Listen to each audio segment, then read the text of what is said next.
2022 সালে টেট উত্তীর্ণ চাকরি প্রার্থীদের দ্রুততার সঙ্গে নিয়োগের দাবিতে সিউড়িতে বিক্ষোভ মিছিল। বীরভূম জেলা প্রাথমিক শিক্ষা সংসদের তারা ডেপুটেশন দেন। দীর্ঘদিন নিয়োগ হচ্ছে না, মিথ্যে প্রতিশ্রুতি দেওয়া হচ্ছে, এমনই অভিযোগ করেছেন চাকরি প্রার্থীরা। এদিন বঞ্চনার কথা বলতে গিয়ে কেঁদে ফেললেন চাকরি প্রার্থীরা, পাশাপাশি তারা স্মারকলিপিও দেন।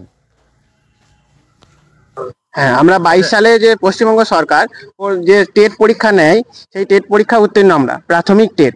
তারপর থেকে সরকারের দাবি ছিল বা পৌর সভাপতি নিজে দাবি করেছিলেন বছরে 2 বার করে নিয়োগ আমাদের দেবেন।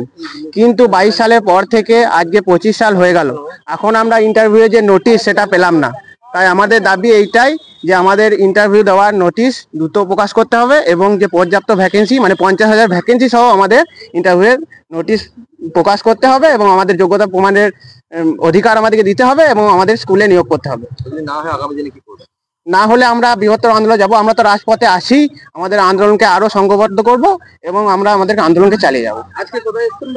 আমরা ডিপিএসসি অভিযানে এসেছি। আমাদের এখানে যে মাননীয় সভাপতি মহাশয় আছেন তিনাকে আমরা একটা ডেপুটেশন দেবো।